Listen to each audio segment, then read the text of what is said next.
Ne samo, da smo na pragu novih vojn in epidemij, pač pa se nam obeta tudi nova vlada, saj je premijer Šarec odstopil. Uradno, ker se v manjšinski vladi enostavno ne da delati, neuradno pa, ker je slišal, da Planet išče novega voditelja milijonarja. Žal prepozno, gospod Šarec, prepozno. Dajmo poslušati zdaj že bivšega premijera. Predsednik, dajte to, predsednik, dajte ono, predsednik, dajte nekaj tretjega. Vendar s to vlado tega pač ne morem doseči. Kaj hočemo? Gospod Šarec je pač poklicno vajen, da da ljudem vedno tisto, kar hočejo. Ni on kriv, da ljudstvo kar naenkrat hoče višje plače, delujoče zdravstvo, dostojne pokojnine. Še lih, kar so pa hoteli, tistega v traktorju, pa tistega v njivi, pa enega v babah. Manjšinska Šarčeva vlada se je torej po številnih kadrovskih pretresih, 500 dnevih na oblasti in lih tok šarcizmih poslovila. Da gre za novico izjemnega pomena, dokazuje dejstvo, da so o njej poročali tudi številni tuji mediji. Ena največjih tiskovnih agencij Reuters pa je novico, ki so jo sicer zakuhali Avstrijci, pomotoma opremila s fotografijo hrvaškega premierja Andreja Plenkovića, znanega kot neravno največjega prijatelja Slovenije. To je pač poštena napaka, ne? Dejansko sta si malo podobna. V pravih oblekah bi bila nerazločljiva.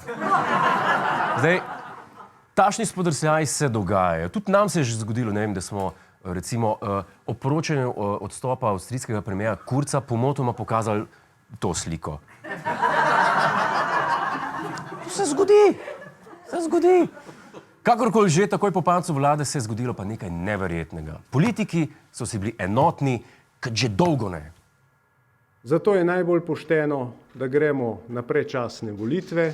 Predčasne volitve daleč najbolj verjetna možnost. Po letu in pol upravljanja tekočih poslov, po letu in pol izgubljenega časa za Slovenijo je to vsekakor najboljša rešitev, da gremo na predčasne volitve.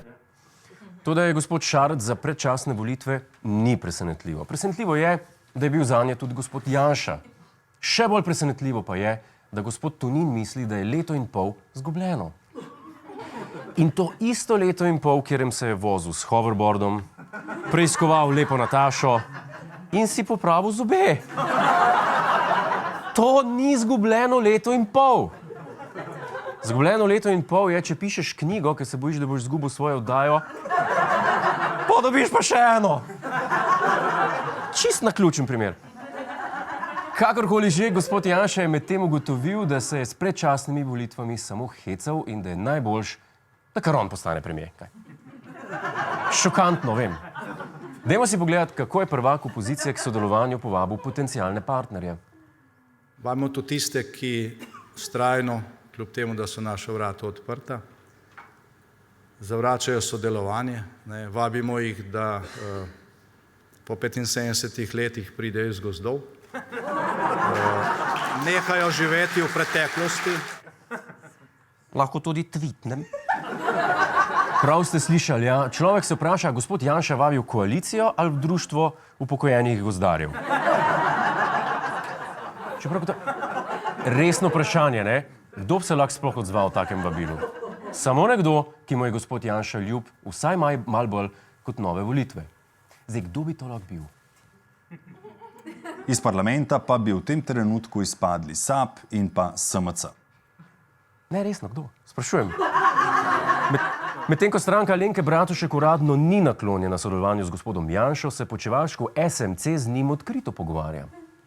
Počivalškovi se bodo morali za vstop k Janši v sredo na svetu stranke najprej prešteti, a še vedno vztrajajo, da so enotni. Ste res enotni? Res smo enotni. Vseh 10 poslancev trenutne sestave? Vseh 10 poslancev trenutne sestave smo v tem trenutku enotni. Da greste v vlado? Da se pogovarjamo. V SMC so si enotni, da se pogovarjajo. Kar je približno enako, kot če rečeš, da sta si z ženo enotna, ki se kregata. Kako se bo saga v novi vladi končala, bomo seveda še spremljeni, že zdaj pa lahko povemo, da Počivalšek ne razmišlja zgolj o sodelovanju z Janšo, pač pa tudi o spremembi imena stranke. Ker SMC oziroma Stranka modernega centra ne opisuje več njihove nove ideološke usmeritve.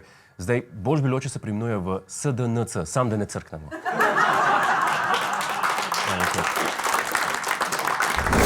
Hej, to je naš YouTube kanal, klikni na ta gumb in se naroči, da boš na tekočem.